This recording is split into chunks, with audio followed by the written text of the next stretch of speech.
What's going on, you guys? So check it right. With A-Reece set to drop his third studio album Paradise 2 this coming week, a lot of attention and focus is set on the boy currently. Now during this past week, a lot of fans and slimes have been expressing their frustrations over the lack of a rollout from Reece for his album, considering that no tracklist or album cover had been dropped. But fast forward to this past Sunday on the 15th of October, the tracklist and album cover had been uploaded to the iTunes store for pre-order, which caused a lot of confusion amongst the slimes on socials. Now the thing about Reece is that he usually doesn't communicate to fans as to what he has planned, and so with the album being uploaded to iTunes, it had some slimes believing that the album tracklist was fake and that Reece got hacked once again, since it's happened to him a couple of times in the past.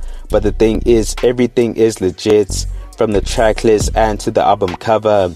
And I just can't help but think that certain fans of Reece, especially the ones with a big following, have some sense of entitlement to the point where they feel as if it's necessary to dictate how the boy moves, to be overcritical of his career, and literally complain about everything this nigga does or doesn't do.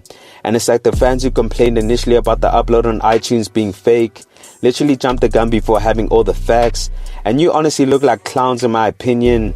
My thing is, before trying to comment on a situation where you don't have all the facts on, try practice having patience, because your false assumptions confuse the rest of the fan base, and in the end you look unreliable. But anyways, getting back to the music, the tracklist drop and the album consists of 19 tracks with features from J. Jody, Joey Fats, Shakana, Manifest, Blackie, Fly Anakin, and Strava. Now we already know that Reece has worked with Jody, Blackie, and Joey on several occasions, so I'm excited to hear records from Fly Anakin, Strava, and especially Shakana. I mean, a record with Reece and her has been teased to us for several years, so I'm glad we're finally getting it. I'm also looking forward to tracks with Manifest, considering that he's another lyricist who can hold his own against Reece when it comes to the pen, so I'm definitely intrigued to hear what they cooked up. Now, despite the album having 19 tracks, it's only 46 minutes long, which seems pretty short for that amount of tracks, but there are 2 interludes and Ving Rhames is only 1 minute and 22 seconds long, so I'm glad that the album isn't too short or too long either. It seems like the perfect duration in my opinion.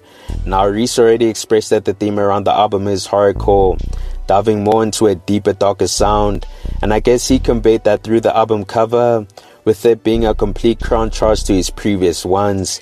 I mean, this one looks visually darker, with Reece in a suit that has a blood stain on it, and if you've seen Reece performing at his Reece Effect tour, he's been wearing the exact same suit, I guess foreshadowing what his intentions were. Now with Reece perceiving himself to be the big-hearted bad guy, he sees himself as a genuine individual with pure intentions and a big heart, but his actions and how he moves make him seem like a bad guy. I mean, we've seen his former crew members sort of insinuate that Reece is the reason why the crew split up and that he loves to play victim. And with Reece being the individual he is, he doesn't care to clear up the rumors and allow people to believe whatever they hear. Now with him being the big-hearted bad guy, it sort of speaks to Bruce Wayne, or better yet Batman, who is regarded as the most strategic and calculated hero within the DC universe. Now with Bruce Wayne being a hero, he's been through his own trauma, witnessing his parents being murdered right in front of his own eyes as a child, and having to deal with that pain, which molded him into being one of the most renowned heroes by trying to solve the most complex crimes while still trying to save as many lives as possible. Now despite that, Bruce's dark demeanor as Batman has him also being perceived as a bad guy to some, and I guess Reece relates to that. Now we actually dropped this track Bruce Wayne for preview, and in the track Reece goes on to say, "Still touching road like Tahoe. Niggas said they street but don't account for the potholes. It was all bad, niggas ran, where did I go? Niggas couldn't rap so they fled to the llanos. How the fuck should I know? I was busy keeping it alive out in Lagos. Niggas switching sides to survive, that's what I know. Niggas know the vibe and I rhyme with bravado. Niggas say they love it only when they dap, that's a hypocrite. Disrespect the culture for some clout and some dividends. I ain't saying never change your sound, just don't be dissing this. Bet you're coming back this time around just cause you need some hits. Fuck it, who knows what the reason is. All I know is that this time around, I'm with the syndicates. All I know is that this time around, we causing dissonance. I just had to let y'all niggas know that we up in this bitch. Now with this verse, it's obvious that Reece took some shots towards the flip-floppers in the game. And yes, I'm talking about niggas like Cassper who jumped ship from hip-hop to ride the wave of piano. I mean, Reece spoke on how niggas claim to be real, but couldn't stay 10 toes down and weather the storm that SA hip-hop took during the dominance of piano, basically exposing how fickle they are, essentially being two-faced. Now Reece claims that one of the reasons that individuals like Cassper fled the game is because they can't rap, and that the only way they could survive was to jump ship. Unlike him, he never shifted, and he believes his raps are on point since he rhymes with bravado.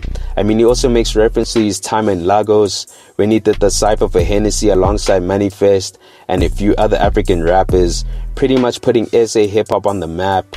Now Reece also makes reference to how these flip-floppers disrespected the game when it was convenient for them to do so, which he doesn't take kind to, since he respects his craft and the genre that got him all the success he has right now.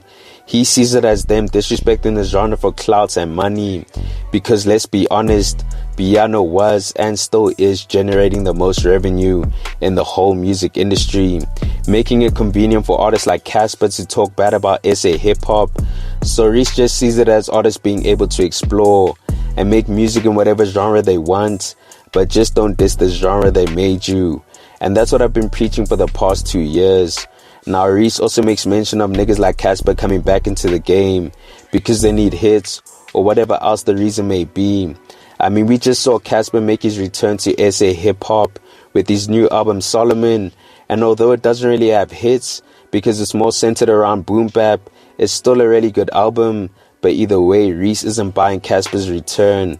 Now Reece ended the verse by saying, "I just had to let y'all niggas know that we up in this bitch," which kinda lets me know that Reece is on a different type of timing on this album.